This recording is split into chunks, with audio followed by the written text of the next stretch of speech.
Hello Patreon, Colin here. This is your bonus content for the Red 5 audio video, the RVD30 microphones which I shot out against the E609 from Sennheiser, which you'll now have seen. These microphones are pretty decent. I was quite, I'm not suppose not surprised, but you know when you're sent something by a company and going, hey, we've got some really good product, check it out, you've always got that little bit of skepticism going, it's probably good, but is it though? Is it though? Are they really claiming? And these do work really well. As I said in the video, they're a little bit brighter than like what I would usually use, but that doesn't mean that's a bad thing. It's an extra piece of tonal toolage to use in recordings, and they're very solidly constructed. So good on them for putting these microphones out at such a cheap price when it's obviously very well made. So yeah. I thought I'd maybe talk to you about microphones, because I do like microphones. When I said that, I do mean it. I got a bit of an interest in them, and they're just a kind of fascinating device. I quite like. I just quite like it.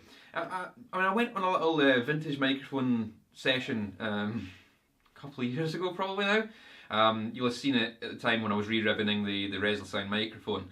And I picked up a few vintage microphones at that point, sort of vintage ribbon ones, a couple of Reslows and the British Film Industries M8. I started to get round to fixing one of the Reslows. I think the sort of the transformer in it was gone, because I re-ribboned it and it was, you know, everything should have been working and it wasn't. So I think the transformer was away. I've not got round to fixing that one yet. And the Reslow that I re-ribboned in the video needs re-ribboned again. I sort of burst that accidentally. Oops. But for the last couple of years, all the videos that you've seen, the guitar sounds have been recorded with this is the British Film Industries M8. It's another vintage ribbon microphone from the 60s. It's missing a screw, so the casing is a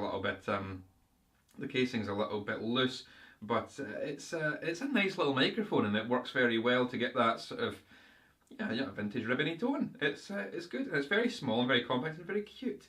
And I use that inside the funnel tunnel in the hope that it can just give the cabinet a bit more oomph and block out some of the sound from the rear, because one of the things about ribbon microphones is they pick up from the front and the rear. So if you can block off the back, then you make it a directional microphone. So that's the ribbon that I'm using, and that's a combination of sound with the Sennheiser 609. So that's what I've been using up until now.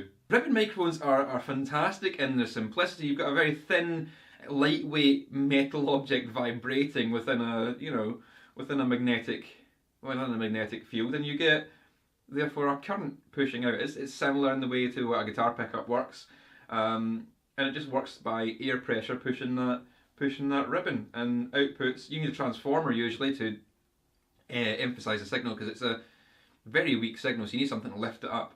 And these microphones all had their own proprietary connections at the time, so I've had to put standard XLRs onto them.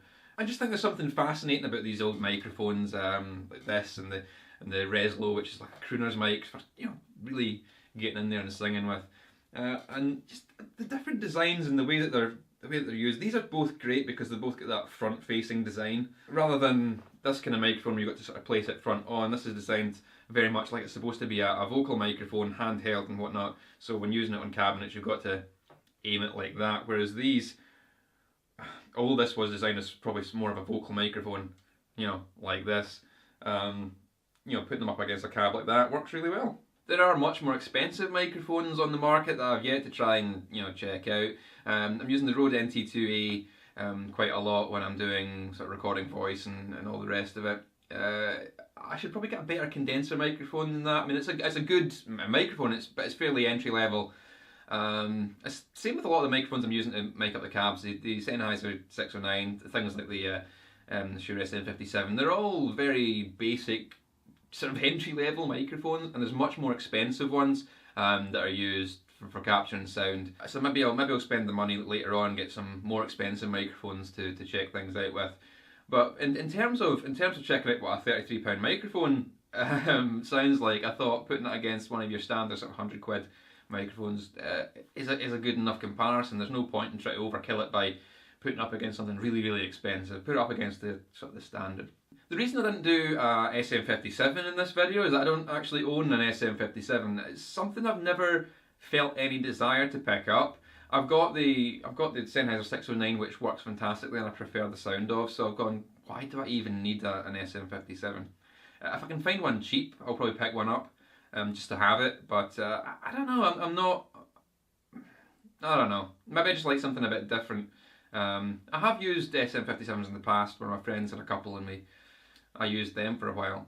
But I've got no desire to own one, and everything I've got works fine. So that's the reason that there wasn't a SM57 in this, and I wasn't rushing out to buy one specifically for this video. This is a funnel tunnel, by the way, in case you didn't know what I was talking about. It's essentially a tube with a closed end, which you can mount a microphone inside, and it's all sound absorbent material inside. It's originally designed so that you can sort of mic up drums and whatnot, so you don't get the overspill. So you would set your microphone inside here, put it against your bass drum or wherever, and all the cymbal spill doesn't get through the box, and your microphone is isolated inside. But I was sent a couple of these to try them out on guitar cabs, and they work pretty well with ribbon microphones. Dynamic microphones, if you put them inside, you get that problem where it's like cupping the back of the mic. The dynamic needs to hear sound from the rear to reject properly.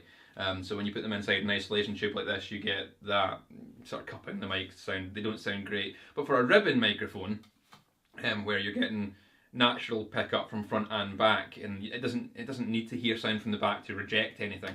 It's just the ribbons moving from both sides. Then putting them inside an isolation thing like this works really well because it blocks out all sound from the rear. So you're making the figure of 8 microphone work as a unidirectional microphone, which is a great thing for guitar cabs, because what you want to do when you're recording a guitar cab is capture the sound that's directly in front of the microphone and not anything else round about. So putting them inside a funnel tunnel works really well, and it also sort of focuses the sound into the tube, so you get a sort of sounds like a bigger cabinet really. Is a lot of how it works. It makes a smaller cabinet sound bigger. It sounds bassier and more like it makes a 212 sound a bit more like a 412.